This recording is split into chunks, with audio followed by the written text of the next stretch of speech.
Ma spécialité, c'est les souvenirs historiques, objets militaires et principalement les uniformes, coiffures, vêtements, armements et tout ce qui est équipement, c'est-à-dire les épaulettes, les ceintures, les ceinturons et puis tout ce qui va, tous les accessoires utiles à l'homme de guerre. D'où vient cette passion pour l'art militaire? Eh bien, c'est principalement pour les costumes et les couleurs. Voilà, j'ai plusieurs passions, je m'intéresse au cirque aussi, et je pense que le trait d'union, c'est un peu tous ces habits qui sont assez richement décorés, ou du moins identifiés par des couleurs, parce que dans une guerre, il faut bien savoir comment on se distingue de l'ennemi pour pouvoir choisir sa cible, et par ce côté de l'apparat, de la représentation, de l'identification et de la codification de ces différentes unités, plus que pour le côté purement guerrier. Les armées ne sont pas toujours en guerre. Donc ces objets m'ont toujours fasciné. Depuis quand? Oh là, c'est très ancien. C'est ma maman qui m'avait emmené un jour dans une salle des ventes à Nantes pour acheter une boîte de soldats de plomb pour mon papa qui les avait eus pendant la guerre, mais ça avait disparu pendant les bombardements de Nantes pendant la Seconde Guerre mondiale. Et lors de la visite de cette exposition avant la vente, il y avait des casques un peu comme cela, des casques avec des crinières, et j'avais trouvé ça que c'était assez, ça faisait un peu romain, enfin, il y avait du métal, et puis il y avait l'alliance de cheveux, bon, je savais pas encore ce que c'était, mais c'est de la crinière de cheval, et j'avais trouvé ça magique. Pourquoi? Mais ça m'a toujours fasciné. Quel âge aviez-vous? Oh, je vais avoir 8 ans, même peut-être avant même. Oh oui, c'était avant, parce que ma première lettre au Père Noël, c'était pour demander ce genre d'objet. Et à partir de ce moment-là, vous avez commencé à collectionner? Non, parce qu'on est Non. petit, donc j'ai vu ces objets, je trouvais que c'était très beau. Une chose qui m'avait marqué notamment, c'était les plumets.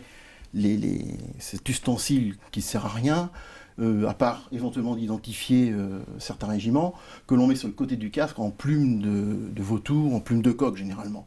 Et je me rappelle, c'est des casques avec des plumets bleu, blanc, rouge. Et j'avais trouvé que c'était magnifique, quoi. Donc voilà. Et puis après, j'ai eu l'occasion au cinéma, enfin à la télévision, de voir les films de Bondarchuk sur Waterloo ou d'Abel Gans ou des films sur le débarquement de la Seconde Guerre mondiale, des choses comme ça, qui sont en fait un support à l'imagination et au rêve sur les épopées héroïques, etc. Donc voilà, donc c'était un intérêt absolument gratuit et sans esprit ni de collection ni de quoi que ce soit, puisque les seules choses que je collectionne, c'est des petits soldats en plastique qui me permettaient de recréer des aventures. Comment êtes-vous devenu marchand? Ça m'a toujours passionné, donc très rapidement j'ai eu l'occasion d'aller dans des salles des ventes, de constater que c'était quand même au-delà du rêve et de la passion, c'était un petit peu compliqué, parce qu'il fallait savoir comment choisir les objets, il y avait des problèmes d'identification, être sûr d'acheter un objet qui était à peu près conforme à ce qu'il devait être à l'époque, savoir ce que l'on achetait et savoir à quoi il correspondait à l'époque pour pouvoir justement poursuivre un petit peu le rêve et l'identification à la période de l'histoire à laquelle l'objet pouvait se rapporter. Et je me suis rendu compte que bon, collectionner c'est intéressant, mais qu'il fallait avant tout en savoir plus. Et l'idée, alors qu'elle était facile, parce que j'avais à l'époque 12 ans, 15 ans, donc évidemment acheter des objets comme ça, c'était... Il fallait pas y compter, ou alors c'était vraiment des tout petits objets. Donc je me suis dit, il faut déjà savoir ce qui existe. Et c'est vrai que j'ai toujours été plus intéressé par la connaissance que par la possession. J'ai toujours dit, je préfère avoir les photos de l'ensemble des objets qui existent que d'en avoir qu'un seul, à moi. Je trouve que c'est plus intéressant. Après, on peut, évidemment, c'est intéressant parce que quand on sait tous les objets qui existent, forcément, c'est plus facile pour en obtenir. Mais c'est tout de même la connaissance qui m'amuse le plus. Et puis là, on y passe du temps, on découvre, on apprend pourquoi il y a des plumets blancs, pourquoi il y en a des rouges, pourquoi il y a des casques avec des fleurs de lys, d'autres avec des aigles, enfin, ça, c'est vraiment passionnant. Vous vouliez nous montrer la sculpture qui est dans votre vitrine. Vous pouvez nous en dire quelques mots? Alors, c'est une figurine en bois, sculptée à la main. Le créateur de ces petits personnages, parce que c'est comme ça que ça s'appelait, est un certain Clémence. On ne connaît pas le prénom de ce monsieur. On sait simplement qu'il est né en 1749 et qu'il s'est installé dans les jardins du Palais des Tuileries, essentiellement. Il s'asseyait sur un banc, c'est des témoins d'époque qui racontent cette histoire, et il sculptait, à partir de morceaux de bois, des petits personnages, des militaires qu'il voyait passer. Et il les vendait. Alors il a fait toute une série de personnages, principalement des militaires. Il a fait quelques personnages civils, il a fait aussi des carrosses, des petits carrosses, très peu. Et il les vendait. Donc ce sont des souvenirs, oui, c'est le bazar souvenir de l'époque, on peut dire. Il en reste relativement peu, parce que forcément, ce n'étaient pas des objets précieux. Hein, c'est des objets qui sont faits, ils sont tous différents. Aujourd'hui, des personnages à cheval comme celui-là, le musée de Compiègne a la plus grosse collection des figurines de Clémence, et ils ont environ 4 cavaliers. Et en collection privée, j'en connais à peu près autant. Il y a toujours évidemment des pièces à découvrir, mais enfin ça reste quand même très limité. C'est fait dans des bois fruitiers, il y a différents types de bois dessus. Généralement, ils ont un socle qui est plat. Là, il a voulu le mettre sur une stèle un peu plus haute pour le présenter. Et ça représente un régiment de dragons de l'ancienne monarchie, de Révolution, à partir de 1762. Ce personnage est décédé en 1801. Sa production est connue grâce au musée de Compiègne, qui a récupéré une collection qui venait de ses filles. Et on connaît relativement peu de choses de ce personnage, mais il y a eu 2-3 artistes comme ça, sous la période de l'ancienne monarchie, Révolution, qui ont fait des personnages en bois. Les autres étaient principalement alsaciens.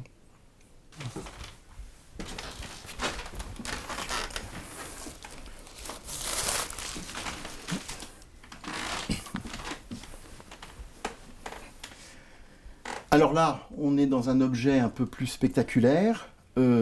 C'est un chapeau d'officier général du Premier Empire. Donc c'est un chapeau bicorne. C'est une mode qui est restée en France. Ils ont eu des chapeaux bicornes tout au long du 19e siècle et même au début du 20e siècle. Il est d'époque Premier Empire. Il est en feutre, galon d'or.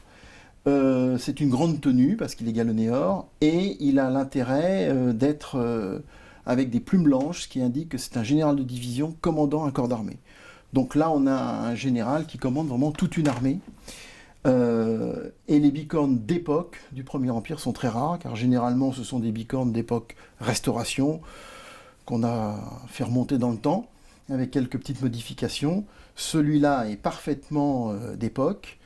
C'est un bicorne qui est contemporain donc à Napoléon Ier. Au jour d'aujourd'hui, on en connaît peu. J'en ai répertorié dans les musées ou collections privées 2 autres. Un au musée de l'armée qui a appartenu au maréchal Oudinot, et un autre dans une collection, dans la collection familiale du prince Napoléon, qui a appartenu au prince Jérôme Napoléon. Donc c'est assez rare, parce que ce sont des objets prestigieux, mais qui étaient en feutre, et donc qui ont été amenés à disparaître. Si on enlève les galons, si on enlève les plumes, si on met une ganse, c'est cette partie-là, plus modeste, en fait, on a quelque chose qui est très similaire à ce que Napoléon portait sur la tête et qui est mondialement connu. Si je comprends bien, tout fait sens dans un costume. Enfin, vous avez parlé des plumes, si ça avait Tout été a une signification, tout a une codification. Donc, on a le chapeau en feutre noir pour tout le monde, y compris les hommes de troupe. Ensuite, on a des galons qui vont être soit de couleur, en passementerie de laine pour les hommes de troupe, en passementerie de laine mélangée avec des fils de métal pour les sous-officiers, et métallique pour les officiers, voire les grades supérieurs. Plus on monte dans le grade, plus on aura un galon qui sera large. Je simplifie, mais en règle générale, c'est ça. Ici, c'est ce qu'on appelle la ganse qui retient le bouton. Donc le bouton va identifier soit le régiment, soit le grade. Là, en l'occurrence, c'est un bouton de général. Et la ganse, ça va être un galon doré plat pour les officiers. À partir de grade supérieur, on a ce qu'on appelle des bouillons. Et ensuite, les plumes. Alors, les plumes sont faites pour les grandes tenues. Donc, il y a des plumes noires et les plumes blanches, en l'occurrence, dans le corps des généraux, les plumes blanches sont réservées aux généraux de division ayant le commandement d'un corps d'armée ou aux maréchaux de France.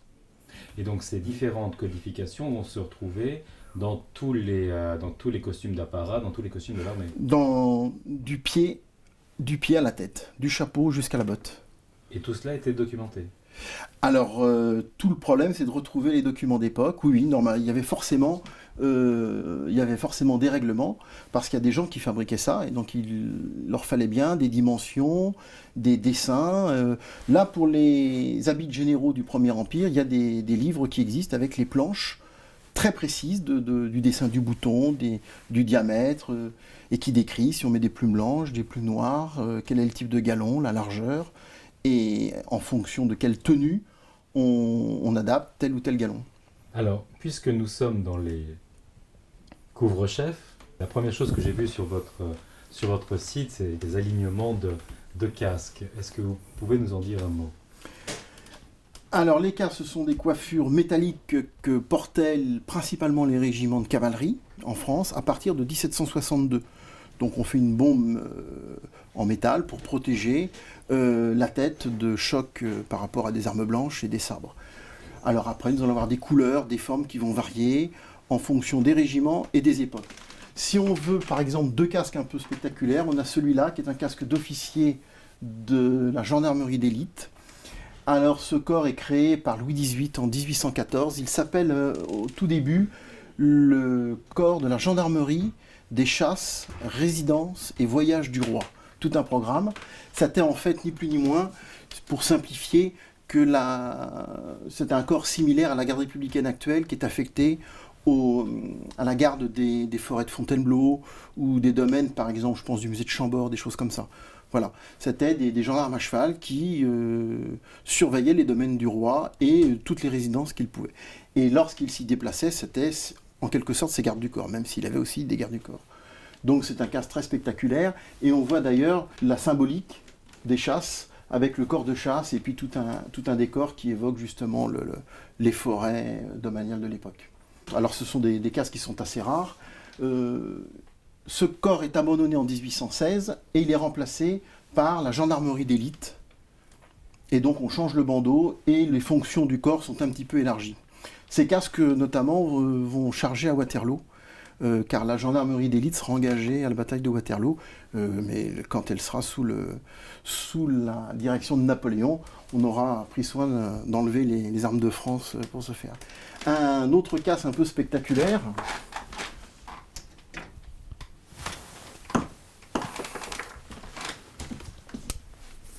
c'est ce casque de carabinier. C'est un casque de... Alors les carabiniers obtiennent le casque en 1811. Ils vont le garder jusqu'à la fin de Napoléon III, 1870. Ce sera toujours un casque avec une bombe en laiton. Et au niveau du bandeau, il y aura les symboles en fonction des différents régimes. Là, on est sur un casque de la période de la monarchie de Juillet, règne de Louis-Philippe, 1830-1845. Et il a un côté tout à fait intéressant, car c'est un des rares, voire le seul peut-être, casque de timbalier, avec une chenille assez curieuse. Normalement, les carabiniers ont des chenilles entièrement rouges, comme celui-ci par exemple. Pour le timbalier, on va mettre une chenille tricolore. Donc, sous la monarchie de Juillet, Louis-Philippe, le roi tricolore, il y avait 2 timbaliers dans le régiment de carabiniers à cette époque-là.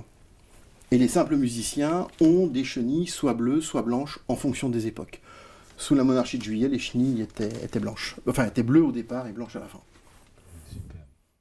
Cet objet s'appelle une sabretage. C'était un équipement destiné à la cavalerie légère, donc aux hussards ou aux chasseurs à cheval. En l'occurrence, c'est une sabretage de chasseurs à cheval de la garde impériale du Premier Empire. C'est une sabretage modèle 1804. Là, c'est le type qui a été utilisé à partir de 1807. C'est une pièce qui est rare. Sa fonction utilitaire était purement décorative. Bien qu'il y ait une poche à l'intérieur, certains soldats faisaient sécher leur tabac à l'intérieur. On pouvait y mettre des lettres éventuellement. Mais en fait, il n'y a pas de destination réglementaire pour cet objet. C'est un signe de reconnaissance et d'identification d'un corps. Certains officiers aménageaient leur sabretage en petits nécessaires de toilette avec des paires de ciseaux, des peignes, des choses comme ça. Ce modèle, donc, est du Premier Empire. Il est créé en 1804. En à peu près 1807, parce qu'on n'a pas de date précise, il y a quelques petites modifications. C'est-à-dire que là, normalement, vous avez une aigle qui est brodée coton. À partir de 1807, elle est métallique. Là, en l'occurrence, l'aigle a été perdu parce qu'il a été démonté lors de la première restauration, 1814, au moment de la première abdication de Napoléon. C'est un modèle qui est connu à environ une quinzaine d'exemplaires dans le monde, l'immense majorité étant conservée dans des musées. Et cette sabre-tâche a un intérêt parce qu'elle est en bon état pour une pièce de troupe et de cavalier. C'est un corps prestigieux, les chasseurs à cheval de la garde sont en quelque sorte l'escorte particulière de Napoléon. C'est un corps de la garde impériale très proche de l'empereur, et elle est complète de ses courroies et de son ceinturon réglementaire, et le ceinturon qui est typique de ce corps, car c'est en buffle blanc, piqué de chaque côté pour la garde impériale, et avec un orifice qui est pratiqué pour maintenir le porte-baïonnette, et les chasseurs à cheval étaient les seuls à avoir une baïonnette et une sabre-tâche. Donc un ensemble complet. On en connaît un autre qui a appartenu au chasseur à cheval Merme, de l'ancienne collection de Lucien Rousselot, qui est actuellement au musée de l'armée, l'hôtel des Invalides à Paris. Est-ce qu'il vous arrive d'avoir des personnes qui vous appellent, qui ne savent absolument pas ce qu'ils ont et Ah vous oui, les tout à fait, oui. Tout à fait, oui. Pour cet objet, par exemple, la personne m'a envoyé des photos, ne sachant pas ce que c'était, ni quel corps, et je lui ai dit, écoutez, vu la qualité des photos qui étaient bonnes, je lui ai dit que c'était en effet une pièce très importante, je lui ai dit que c'était du Premier Empire, je lui ai dit que c'était de la cavalerie légère, je lui ai pas donné le corps exact, parce que quand même, il faut l'avoir en main pour être sûr, mais je lui ai dit que c'était tout à fait bon. Il n'y avait que le ceinturon qui était mal photographié, il fallait vérifier, et puis après, on a comparé nos histoires, là où il l'a eu et tout, et ça correspondait évidemment. Quelles sont vos relations avec les musées ? Les musées militaires, il y en a un certain nombre en France. On a certainement d'ailleurs, entre le musée de l'armée et le musée de l'Empérie, qui est une annexe du musée de l'armée, constituée à partir d'un fonds privé qui est rentré dans les collections de l'État en 1966, les anciennes collections Raoul et Jean Brunon, parmi, à mon avis, les plus beaux musées militaires dans le monde. Chose qu'on ne sait pas en France, mais souvent on parle des patrimoines anglo-saxons où ils sont très forts. En effet, mais nous, on a eu la chance d'avoir, dans le domaine des souvenirs militaires, les plus grandes collections dans le monde, je pense, pour nos armées.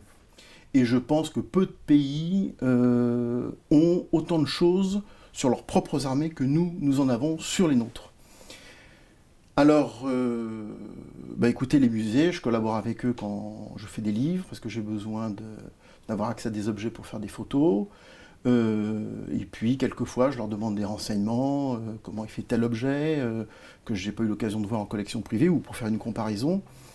J'ai des relations aussi avec des musées étrangers. Quelquefois, il y a pas mal d'échanges d'informations.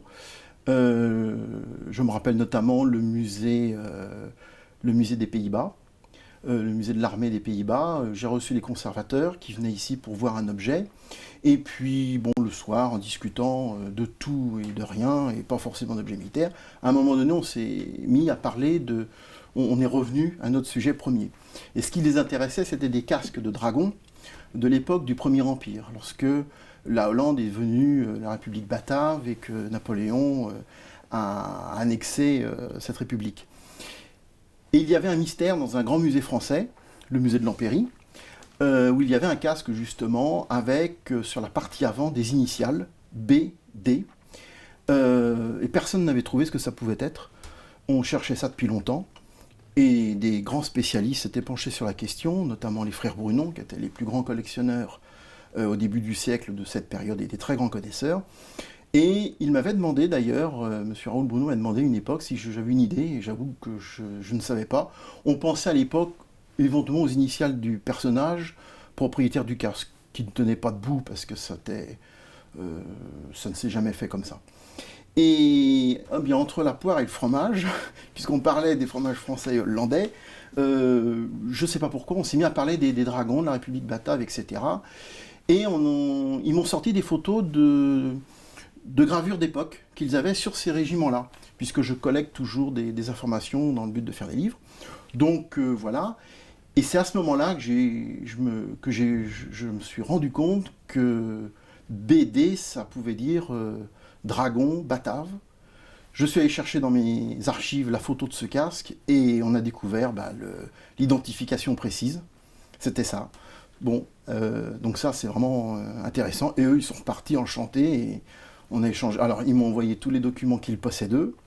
Moi, je les ai mis en contact avec le musée de l'Empéry. Et donc, on est trois à avoir appris des choses. Le musée de l'Empéry sait identifier le casque qu'ils possèdent.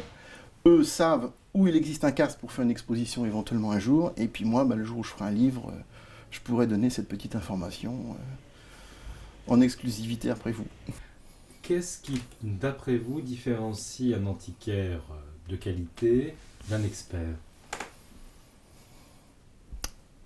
Je pense que au jour d'aujourd'hui,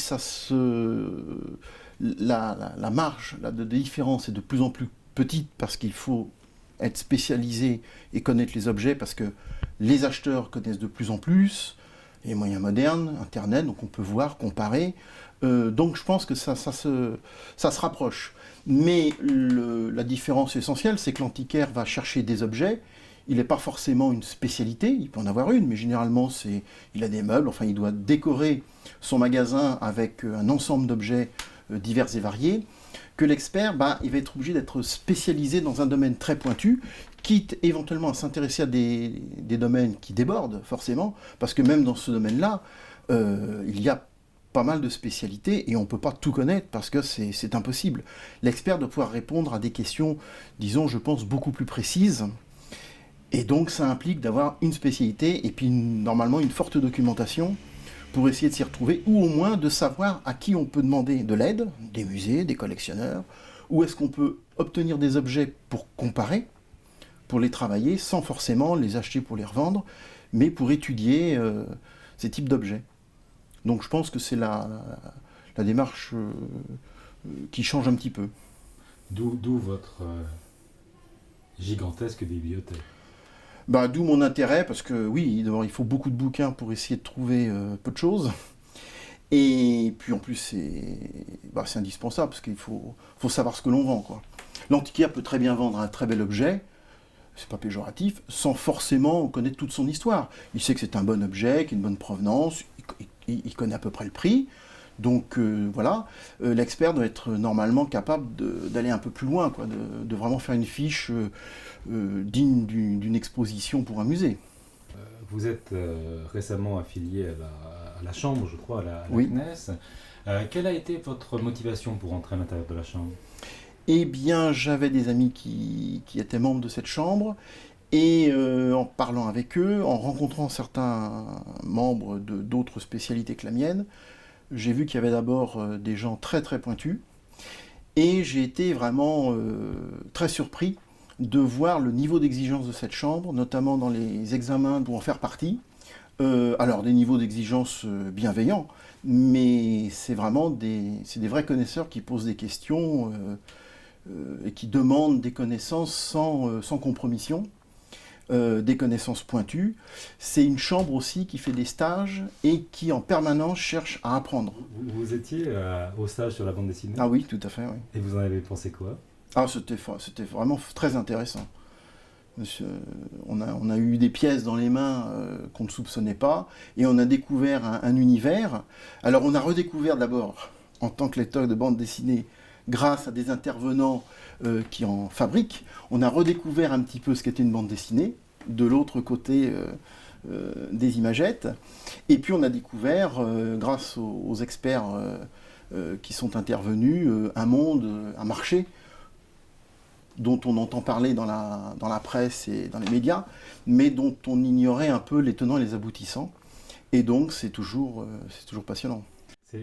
On a l'impression que, parce qu'on a eu ces discussions-là, en fait, avec quasiment toutes les personnes qu'on a interviewées, et ce qui m'a étonné dans ce discours, c'est, on pourrait se dire que je suis expert en X, donc je ne m'intéresse qu'à X, et en fait, c'est pas du tout le cas. Ah non, oui, tout à fait, oui. Et ça, je trouve ça très rafraîchissant de se dire qu'un expert en art militaire puisse parce qu'un expert comme un antiquaire, c'est quelqu'un de curieux de toute façon. Celui qui n'est pas curieux, je pense qu'il faut faire autre chose, quoi. Faut garder sa calculatrice en poche.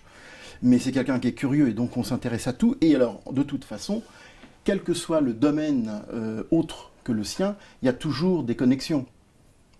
Ne serait-ce que sur le rôle ou le fonctionnement du marché du marché de l'art ou d'une spécialité, et puis après des choses techniques. Je suis allé au dernier stage qui concernait les meubles contemporains. Donc c'est les meubles des années d'après-guerre. Donc j'ai des amis qui m'ont quand même demandé, mais qu'est-ce que tu vas faire là? Parce que là c'est quand même très différent. Oui, bah, d'abord je ne connaissais pas du tout, donc j'ai trouvé que c'était intéressant. Et puis j'ai appris des choses sur par exemple tout ce qui était les métaux chromés nickelés. Et moi j'en ai besoin dans mon domaine pour tout ce qui est des objets métalliques, armements et coiffures, à partir de 1872-74, où on utilise de plus en plus ces techniques. Bon, là, j'avais des gens qui traitaient de ça tous les jours, puisque beaucoup de leurs objets sont dans ces matériaux-là. Donc, vous voyez, j'ai appris des choses très concrètes pour mon métier, même dans un stage sur les meubles des années 50, 60, 70. J'aimerais rebondir sur ce que vous venez de dire à l'instant, il y a quelques minutes. Vous avez dit, si on n'est pas curieux, il faut garder sa calculatrice dans la poche. Qu'est-ce que cela veut dire? Bah, c'est-à-dire que à ce moment-là, on est vraiment uniquement commerçant, mais au sens classique du terme, sans critique. Mais bon, on rentre des produits, on applique un coefficient multiplicateur, même si, en l'occurrence, dans ce milieu-là, c'est un petit peu moins vrai. On revend, et puis voilà. Alors, on peut le faire, bien sûr, hein, mais bon, moi, je trouve que ça manque de... Enfin, moi, ça ne m'intéresserait pas, quoi. J'aime bien quand même savoir ce que... J'aime bien m'amuser un peu autour des objets que je vois passer, que je ne peux pas garder. Alors au moins j'essaye de garder le souvenir et puis d'apprendre des choses. Et dans ce milieu de l'Antiquité en général, les gens sont curieux, hein, que ce soit les musées, les antiquaires, les brocanteurs ou les collectionneurs. Mais un expert, lui, il est obligé d'être curieux. Parce qu'on lui pose des questions, il faut quand même pouvoir répondre à un certain nombre de choses, ou au moins savoir où trouver les réponses.